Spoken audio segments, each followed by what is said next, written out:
후보자님, 안녕하십니까.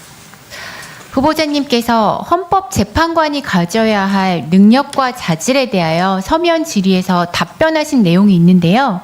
혹시 기억하시나요? 뭐 정확히는 않지만 기억은 하고 있습니다. 네, 얘기해 보실 수 있으시겠습니까?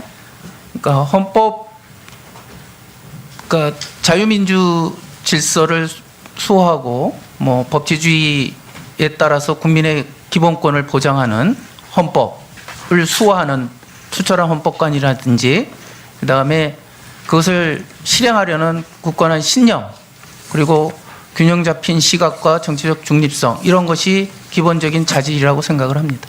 네, 네, 그렇게 말씀하셨습니다. 자유민주적 기본 질서와 법치주의, 국민의 기본권 보장을 고길각으로 하는 대한민국 헌법을 수호할 뚜렷한 헌법관과 법조인으로서 신념이 필요하다고 하셨습니다. 후보자님은 자유민주적 기본 질서와 법치주의, 국민의 기본권 보장에 대하여 확고한 헌법관을 가지고 계십니까? 그렇다고 생각을 합니다. 대한민국은 민주공화국이고 법치국가 맞지요? 네. 헌법에 따라 대한민국 주권은 국민에게 있고 대한민국 대통령은 헌법을 준수하여 헌법과 법률에 따라 직책을 수행하여야 하지요. 네. 대통령이라고 하더라도 헌법과 법률의 테두리를 벗어나 국민의 기본권을 침해하거나 국가기관에 위해를 가할 수는 없는 것이죠. 그렇다고 생각합니다. 국민의 생명과 신체와 안전은 국가가 보호해야 하고 함부로 침해해서는 안 되죠. 네, 대통령 선서도 그렇게 하는 것으로 알고 있습니다. 네, 법치국가에서는 너무 당연한 것입니다. 그런데 2024년 대한민국에서 이것들이 무너졌습니다. 후보자님 계엄 선포 당시에 집에 계셨다고 하셨죠? 네. 네, 그날 12월 3일 10시까지 평소와 다른 점이 있었습니까? 저는 다른 점은 없었습니다. 네. 12월 3일 오후 10시경에 우리나라에서 전쟁이 일어나고 있었습니까? 전쟁은 없었습니다. 네, 북한과의 국지전이 있었습니까? 없었던 것으로 압니다. 네, 12월 3일 밤 국회의 모습을 잠시 보겠습니다. 화면 봐주시기 바랍니다. 총을 든 군인들이 창문을 깨고 국회 본청에 침입했습니다. 계엄군에 의해 국회 본청 건물 곳곳이 부서지고 망가졌고 계엄군을 막다가 보좌관 국회 직원들이 부상을 입었습니다. 국회를 막아선 경찰들 때문에 국회 담장을 넘어 들어가다가 많은 국회의원과 시민들이 다치기도 했습니다.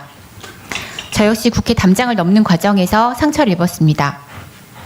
12월 3일 비상계엄 선포 이후 우리 국민은 다시 평범한 일상을 되찾기 위해 힘겨운 시간을 보내야 했습니다. 수백만의 시민들이 거리로 나오셨고 응원봉이 거리를 채웠습니다.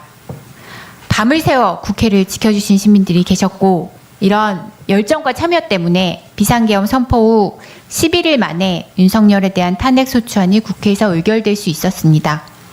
이 상황에 대해서 알고 계시죠? 네, 언론 보도를 통해서 알고 있습니다. 국민 여러분의 헌신과 참여 덕분에 우리는 민주주의를 지키고 대한민국 헌정 질서를 바로 세우는 길에 올라설 수 있었습니다. 조한창 후보자께서는 우리 국민의 헌신에 응답하고 대한민국 헌법을 수호하는 역할을 수행하셔야 합니다. 질의 드리겠습니다. 우리나라에서 계엄의 역사를 아십니까? 계엄이 발동됐던 내역에 대해서는 알고 있습니다. 네, 4.19 혁명 막기 위해서 계엄이 선포되었고요. 5.16 군사 쿠데타로 정권을 잡기 위해 계엄이 선포되었습니다. 유신헌법을 선포하기 위해 계엄이 선포되었고 부마 민주 항쟁을 억압하기 위해 계엄이 선포되었습니다. 전두환은 군부의 정권 장악을 위해 민주화 요구를 억압하기 위해 계엄을 선포했고요. 수많은 광주 시민의 목숨을 앗아갔습니다. 후보자님, 비상계엄 선포는 한국 현대사에서 민주주의와 인권을 억압하는 수단이었고 그 과정에서 많은 국민들이 희생되었습니다. 알고 계시죠? 네, 그런 결과가 초래됐다는 것을 알고 있습니다. 조한창 후보자님, 독재를 연장하기 위해서 긴급조치를 내린 박정희 대통령의 유신 계엄령이 위법행위라고 보십니까? 법률적 판단이 있었고 그 판단에 대해 동의를 합니다. 위법행위라고 보십니까? 네. 전두환과 노태우가 주도한 신군부가 일으킨 12.12 군사 쿠데타에 대하여 위법행위라고 보십니까? 네, 국민의 기본권을 침해하고 헌정 질서를 파괴한 것이라고 판단이 있었고 그 판단에 동의를 합니다. 네, 지난 12월 3일 10시 27분 아무 일도 없었던 평범한 저녁 그 시간에 윤석열이 느닷없이 계엄을 선언했습니다. 이승만, 박정희, 전두환에 이어 네 번째 계엄 선포한 대통령이 되었습니다. 앞선 계엄과 마찬가지로 민주주의를 유린하고 인권을 억압하려는 시도였지만 국민들의 단결된 저항 앞에 실패했습니다. 어제 한겨레 기사를 인용해 보겠습니다. 윤석열 대통령은 꽤 오래전부터 계엄을 염두에 두고 있었다. 군대 사조직이 이 계엄에 동원됐다. 그러나 그 준비 상황이 엉성했다. 내란 세력들의 무능이 큰 다행이었다. 라는 기사입니다. 그리고 또 어제 행정안전위원회 현안 질의에서는 계엄을 사전 기획한 노상원 전 정보사령관의 수첩에 정치인, 언론인, 종교인, 판사 등이 체포 대상으로 적시되었으며 이들에 대한 사살이라는 표현까지 담긴 것이 확인되었습니다. 기사 보셨죠? 다 보지는 못했습니다. 네. 계엄을 모의한 자들이 조금만 더 유능했다면 오늘 인사청문회는 없었을 것입니다. 그리고 저를 포함해서 이 자리에 있는 의원님들 중에 지금 여기에 없었을 분들도 있을 수 있습니다. 후보자님은 12월 3일 당시 우리나라에 전쟁이나 북한 간의 국지전이 없었다고 답변하셨죠? 네. 네. 12월 3일 당시 전시사변 등 계엄 선포 요건이 성립된 상황이 아니었다라는 점에 동의하십니까? 그 부분은 지금 헌법재판소에서 심리 중에 있습니다. 또 일부 견해가 다른 부분도 있어서 명확하게 제 의견을 이 자리에서 밝히는 것은 적절치 않을 것 같습니다. 어떤 2분. 예. 어떤 다른 견해가 있습니까? 그러니까 비상계엄의 상황에 대해서 발령된 상황 자체에 대해서 뭐 견해가 좀 있는 것으로 언론 보도를 통해서 알고 있습니다. 그러면 전시사변 등 비상계엄 선포 요건에 성립되는 상황이 있다 이런 견해를 얘기하시는 겁니까?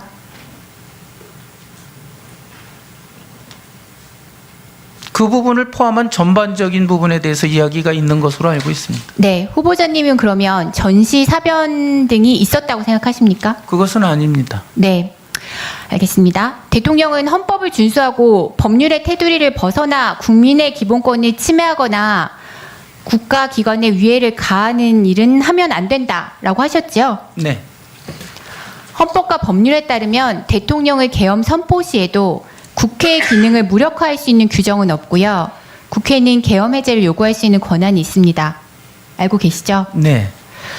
그러나 윤석열은 계엄 선포 후 계엄 해제를 막기 위하여 국회의원들이 국회에 들어가는데 이것을 군대와 경찰을 투입해서 무력으로 방해했습니다. 알고 계시죠? 네. 아까 화면에서 보신 것처럼 그 과정에서 저를 포함해서 많은 국회의원 보좌관들이 부상을 입었죠. 알고 계십니까? 네. 화면을 통해서 봤습니다. 네. 그렇다면 국회의원들의 국회 출입을 무력으로 막고 상해를 입힌 것은 헌법과 법률에 근거가 없는 헌법과 법률에 위배되는 것으로 보이는데 이에 대해서 어떻게 생각하십니까? 헌법 규정상 비상계엄 시 제한할 수 있는 기본권 자체는 언론 출판 집회 결사 또 일부 행정과 사법에 한정된다고 규정되어 있는 것으로 알고 있습니다. 그렇다면은 헌법 위원장 직권으로 1분 더 드리겠습니다. 국회의 기능을 마비시키는 것은 헌법 규정에 없는 것이 맞죠? 그것은 규정에는 없는 것으로 알고 있습니다. 그러면 위헌적인 행위이죠. 그런 규정이 없는 부분에 따라서는 위헌적으로 볼 여지가 있습니다. 아니 규정이 없는데 위헌이라고 말씀을 못 하신 이유는 뭡니까? 아니 그러니까 규정상 없는 부분에 대해서 말씀을 하신다면 그렇게 볼 여지가 있다는 취지입니다.